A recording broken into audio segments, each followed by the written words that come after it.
Yes. Today, introducing the research we did on generative engine optimization and search optimizations, about the different metrics and about the data you can get.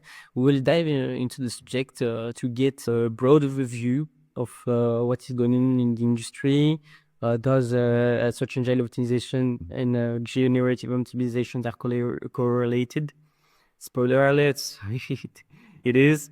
And yes, so as you can see, we are on Google Gemini to see whether or not I did my homework. And what I did is doing a deep research thing, because I like to get a lot of data in a quick way. And with scroll down, we get a lot of sources like this. And since we're like a Google Cloud provider, we just entering this feature. By the way, it's not advertising from Google, but pretty much I'm using it there. And that just like get the information, did the summary of pretty information, pretty data. I think they were cool. So let's dive into the action and get into the notion. So first of all, we need to understand that search engine optimizations and generative engine optimizations works together. If you have a good search engine optimization, it will be good in generative engine optimization. And that's why you see Ahrefs is doing the same.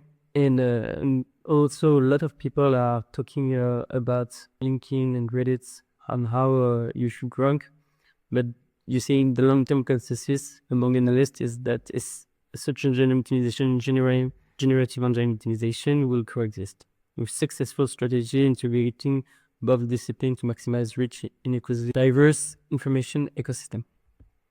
Just a quick overview of how it works in different models and what you can expect on different market shares.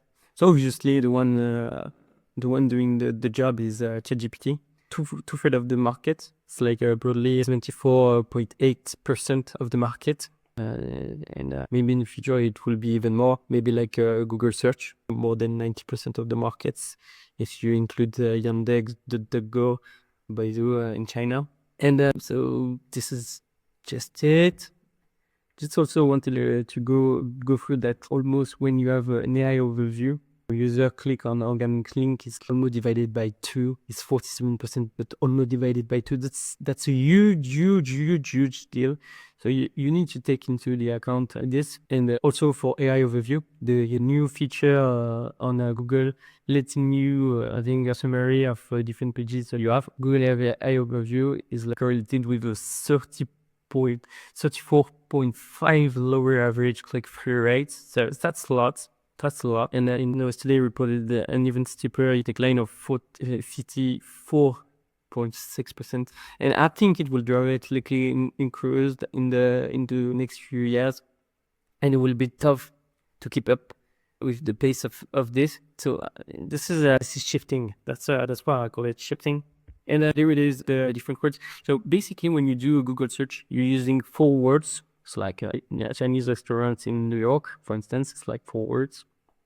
And like an AI search, I don't know, maybe you're looking like Chinese restaurant in New York when we can have kids, and also near for kitchens. That would be something as an example. And you see it's closer than to 23 words rather than the 4 words you will have like search. So people having broader intent when they ask queries to the AI, and it's pretty normal because AI at the end of the day is acting like a human. So you want to act like a human is like a chatbot and have a chat with someone. So it would be like having a chat with a friend. So that's pretty much it. So here are the different things we talked earlier on the pro rates. And also the agency in the Bro Rocks provide a clear example with some data which is really interesting. That's the traffic is up like 3%, like in a 6-month period. It's like 10% of all landing curve growth and 20% of this MGN converted directly into sales qualified leads. That's lots. That's more than 1/4 of everything. And our sessions are like pretty longer. I've heard numbers like in LinkedIn and Reddit, like it's times better to have someone from GDPR then it's worth lots of more money.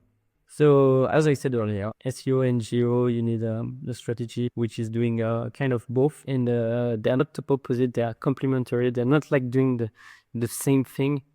One is like expertise, your foundations, and one is answering questions to the people, asking intents. Like I said earlier, if you're looking for New York restaurants somewhere in South kitchens in a Chinese way, it will give you the thing you want, but as I would say conversation. So that's pretty much for it. If you like the video, please like, thumbs up, subscribe, share it on the social networks, Reddit, LinkedIn. I appreciate it. It helps us a lot to get on YouTube. And hope to see you on the next one. By the way, we got a free from your software named SEO2LLM. So head on to SEO2LLM.com, or if you don't want to type it, it's in the descriptions. And I'll see you on the next one, guys.